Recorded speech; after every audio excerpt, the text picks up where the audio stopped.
Right, listen to this. Since this pandemic, I have not had a McDonald's. When I think about it, I get hot because I miss their fries. Oh my god. So I'm gonna eat and answer your questions. Guys, we're here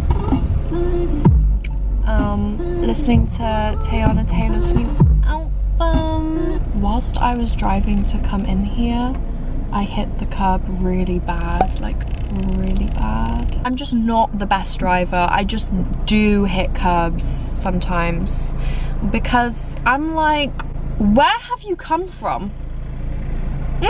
They appear out of nowhere. I turn a corner and it just moves. The curbs, they move in front of my car. Do you know what? I've had a peek through these questions and a lot of them are the same question and just like the one topic I don't want to talk about. But we're gonna address that in a minute. This lane has freed up, but this person is in the way because they're trying to get into the other lane, and it's like, you are stopping me from achieving greatness. You are stopping me from getting into the... I just hit the curb again. It's not my fault, not my fault! Oh my god, oh my god! I don't know my people on! Just hit the curb again. Like, where did it come from? I swear.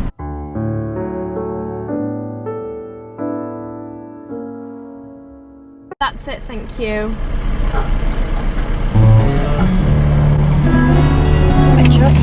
I feel complete. Why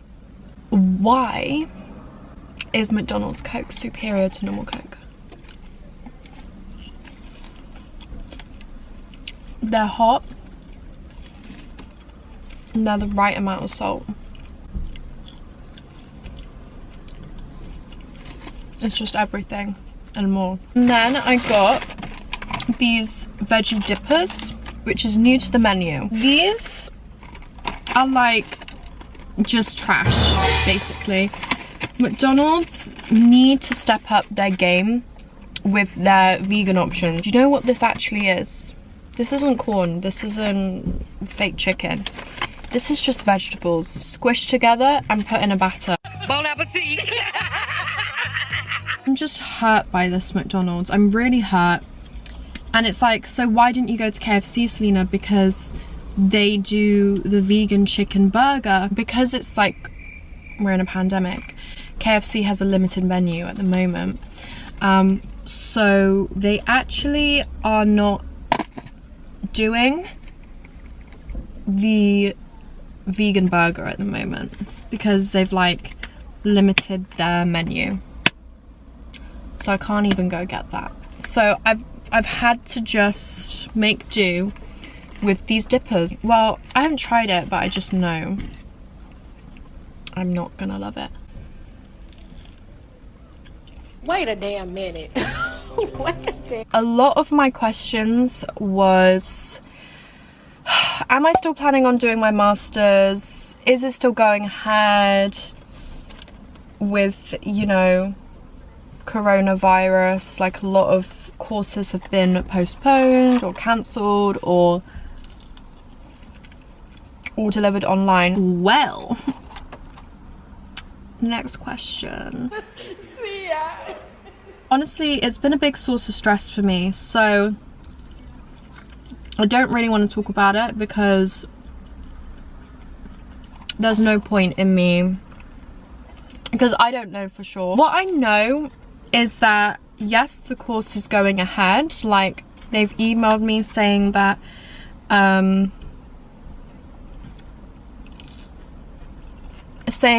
the course will be delivered mostly online. So all I know is that the course is going ahead, but whether I will be going ahead with it is up for question. And I still want to work in mental health and do something in a similar field, but I've just been doubting whether it's the right course for me.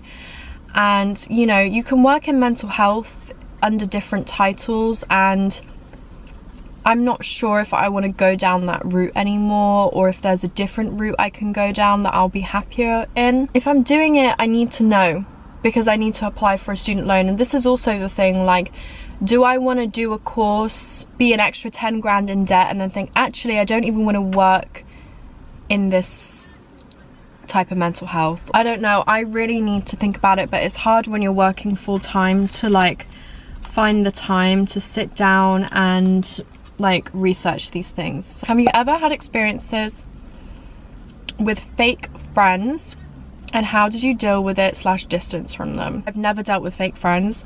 I've always had a small group, me, Ellie, Emma, Tash, since the dawn of time, just us four. None of them have ever been fake to me. They're literally my best friends for life. Like, none of them would ever betray me or whatever. And then obviously I'm super close with a few other individuals from uni, and I trust them. They've never been fake to me. But I've dealt with fake people in my life. Like, they're not my friends, but I see them, you know? I don't want to say where. You know, they're really nice to my face and they'd never say anything to my face. When I'm not around, I know they'd be talking about me. And it's like, why are you so obsessed with me? Girl, I wanna know. Some people need to find better use of their time than following what I'm doing, like watching what I'm doing and talking about it amongst themselves. It's very, very strange behavior. Could never be me. So yeah, I don't care enough to confront them because, as I said, these people aren't my friends. If it was a fake friend, then I'd say how you deal with that girl is you confront them because they're your friend. That is a betrayal.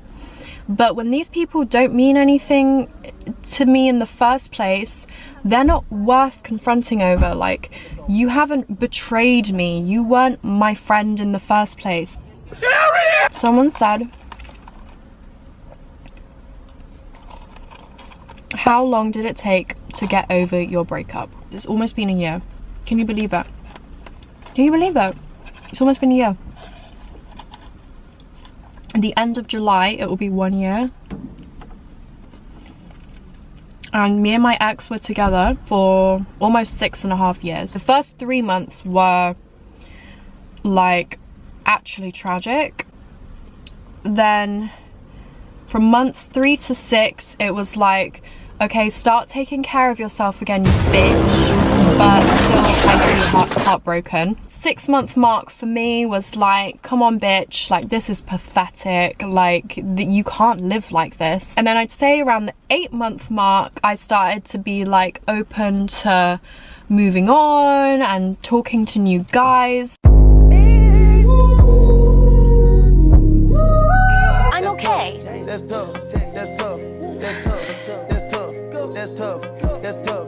But guessing the emeralds that's shining together, that's We taste, bring your body deep, everybody deep, on my deep, yo, I gotta be, in reality. The behavior that you exhibited was whore-like. The whore jumped out. What's your workout routine? I'm just so lazy with working out at home. It's not enjoyable.